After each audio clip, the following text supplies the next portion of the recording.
Hello guys, Beastie here with another video, and I want to tell you my reaction for Thursday night games of preseason week 2. I've been really analyzing it, I've been watching a lot of this stuff, just watching as much as I can, and wanted to give my thoughts. Eagles, Jaguars, I really just have one thing to say about this game, really. I have a couple things about the Eagles. I don't have much about the Jaguars. They lost their second preseason game, but that doesn't matter. It was 24-10 Eagles with the win. And Jordan Howard looked fine again. Miles Sanders looks good. So the Eagles' running game is looking very good, and they already had other pieces to it. So the Eagles' running game is looking solid. And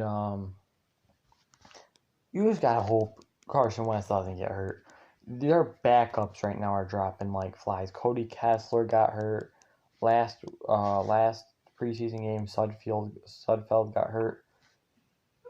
Your backups are getting hurt for Carson Wentz. If Carson Wentz goes down, you're gonna have normally a third or fourth string quarterback starting out there for you. So Carson Wentz just has to stay healthy.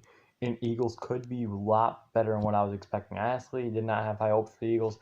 I think in a lot of I should do more prediction videos to post them on YouTube. I've done a lot of predictions, though, by myself without YouTube. And I don't know, maybe one I've had the Eagles making the playoff, but not a lot. And I think the Eagles might prove me wrong this year. I think the Eagles might go far. I think the Cowboys are still going to win the division. I think the Cowboys are so good. If they can get everyone, if they can get Zeke to show up. But I think the Cowboys are so good, but I think the Eagles could be scary and make the playoff with a solid record. Maybe win the division or maybe probably fifth spot in the wild card. Eagles are looking pretty good. Packers, Ravens, Lamar Jackson looks explosive.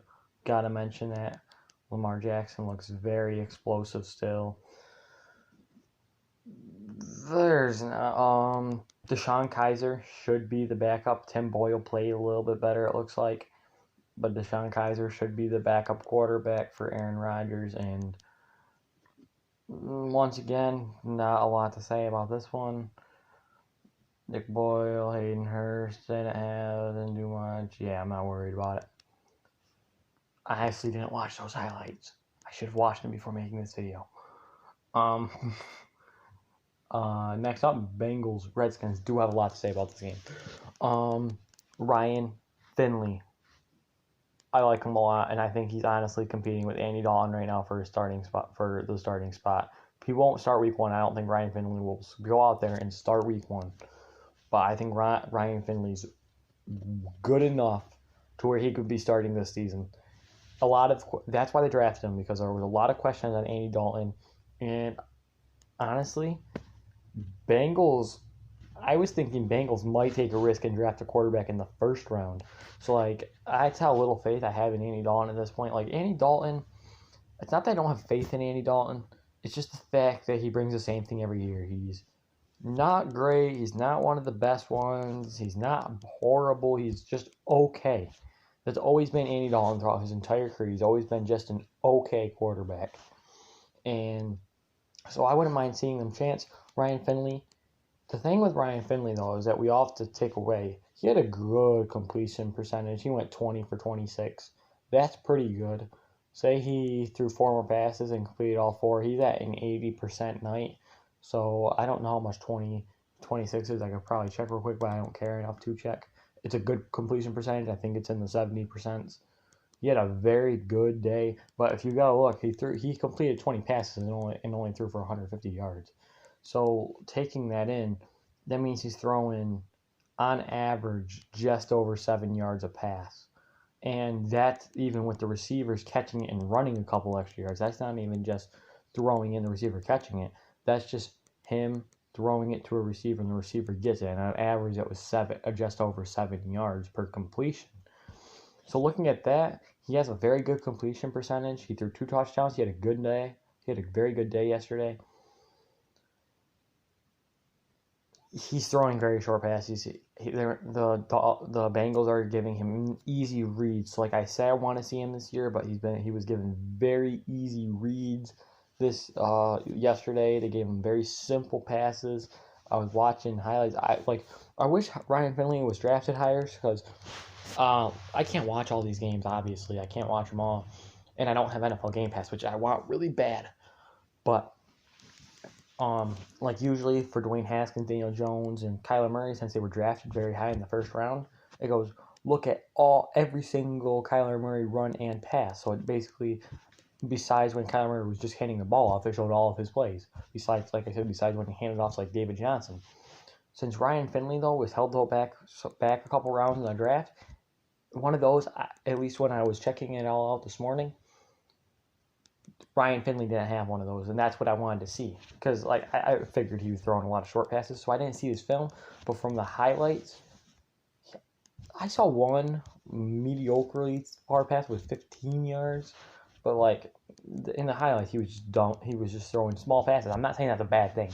If that's what works, and that 7, don't get me wrong, too. 7 yards per completion gets you down the field every time. Gets you down the field. You score an incompletion you at least get a field goal every single time, and you get first downs. So that's not bad. I'm not knocking him for only throwing small passes. I just want to see him throw it deeper a little bit. But he had a good night, and I want to see him compete with Andy Dalton for that starting job by the end of the year. Now, probably the big one that you guys probably want to hear me talk about more is Dwayne Haskins. Dwayne Haskins, I'm mixed on him still. I'm not going to deny his 55-yard touchdown pass was great. But if we take away that, he's 6 for 13. He's like 60-something yards, 0 touchdowns, 0 interceptions. It's not great. He played a lot better than he did. Who did he verse the first time? I don't know who he versed first time, but he played a lot better. This game, he played a lot better.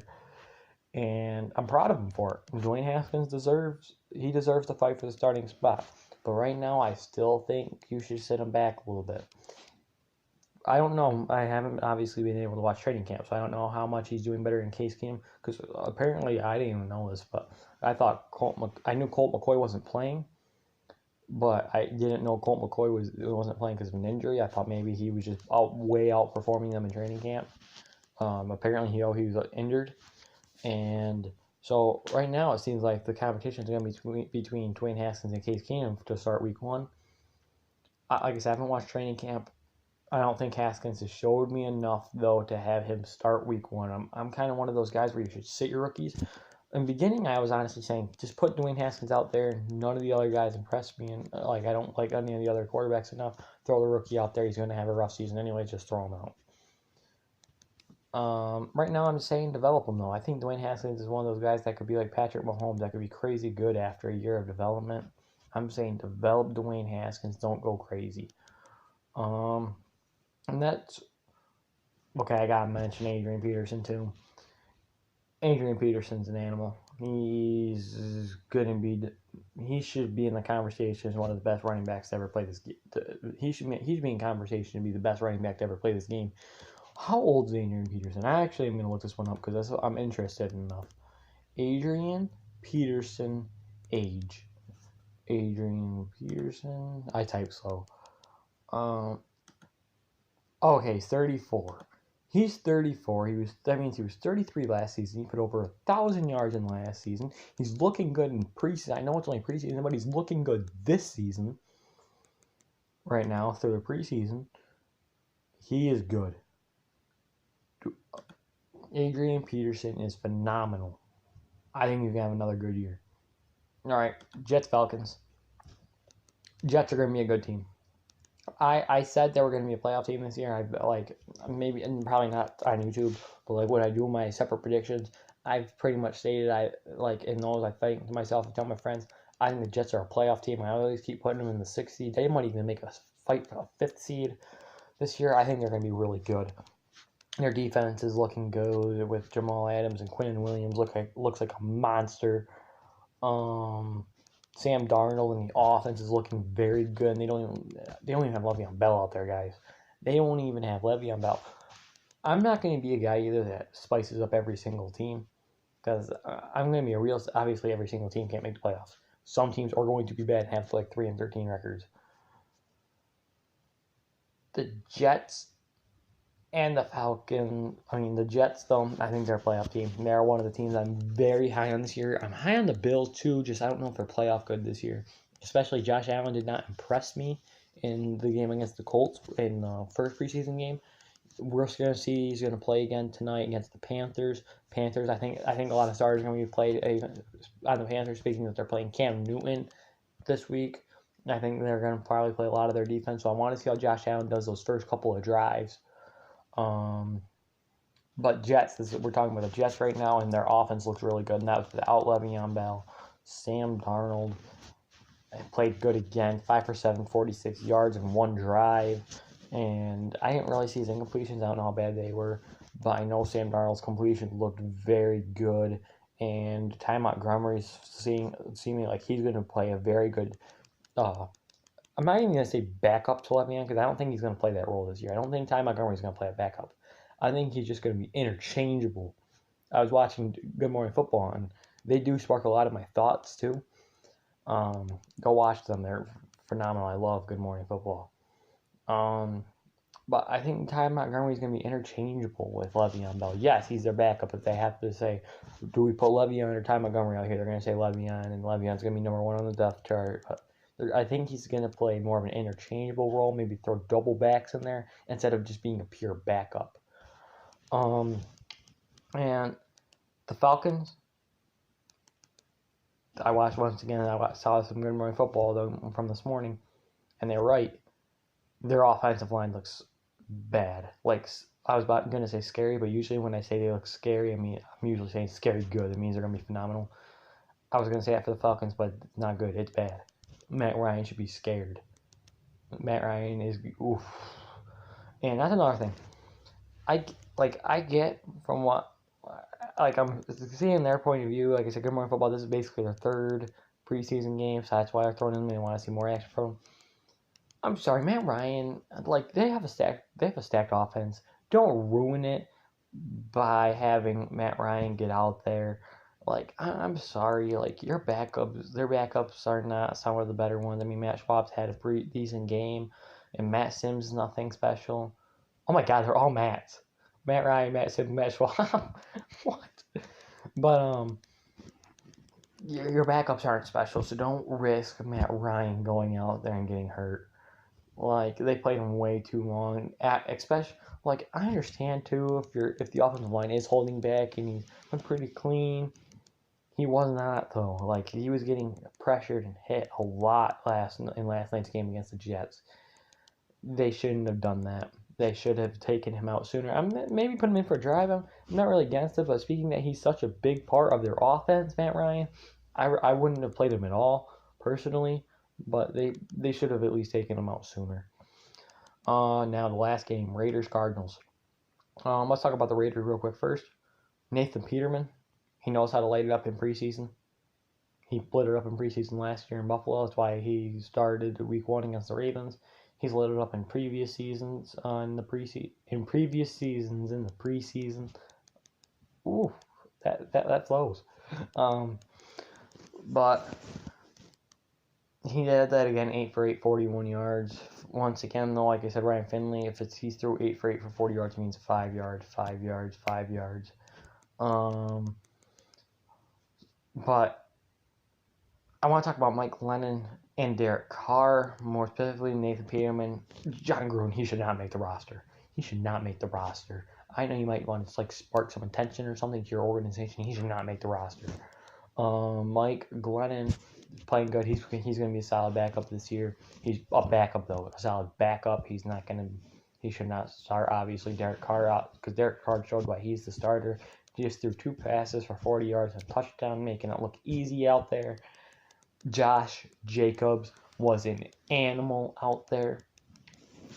Yeah, Josh Jacobs I really liked out there. He's going to be a very good running back.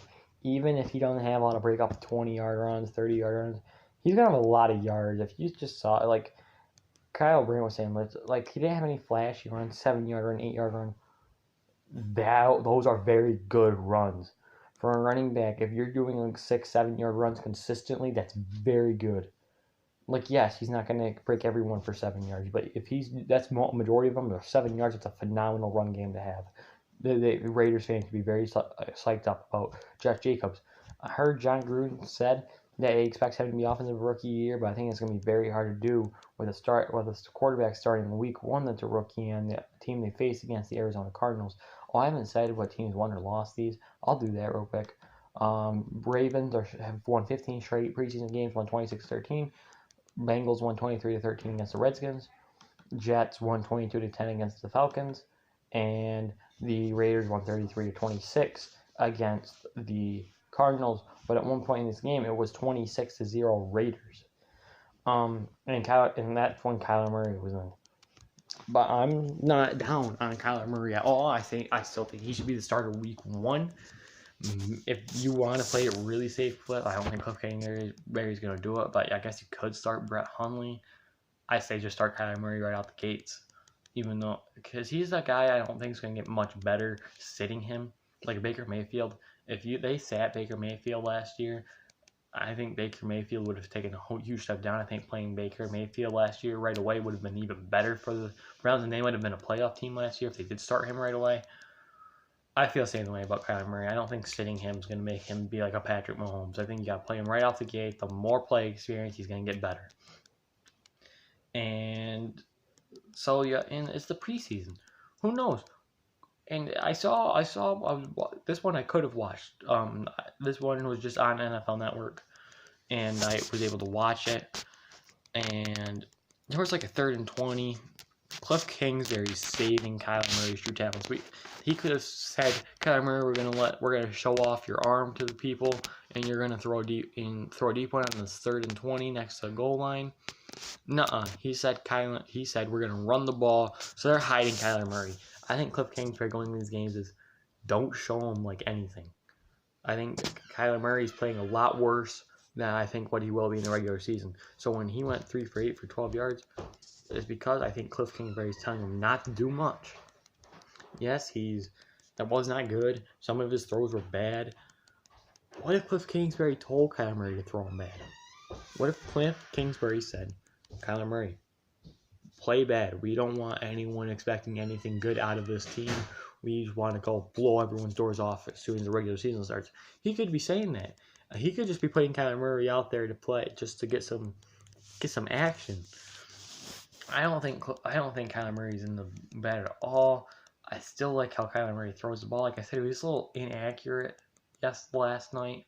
But what if he's telling him to do that? What if Cliff Kingsbury's telling Kyler Murray, slow down, don't have to be very accurate on the throws? The mistakes I think he shouldn't have done, I think mistakes were pure. Like, he shouldn't be doing the delay of game, the false starts. That stuff you need to fix. That stuff you can't bring in the regular season. But I'm not worried about his 3 for 8, 12 yards. And that's my thoughts. Wow, this is almost... Well, it's because, like, the first one, I only had a few things to say about a couple games. This one I want to talk about, like, three or four out of the 5 games I really wanted to talk about. This video is almost as long as the 22-minute one, though. And that was the 22-minute one was with all the games. This one's just these 5 from last night. But yeah, that's my thoughts on the Thursday night preseason games for week 2. Hope you all enjoyed. Peace out, y'all.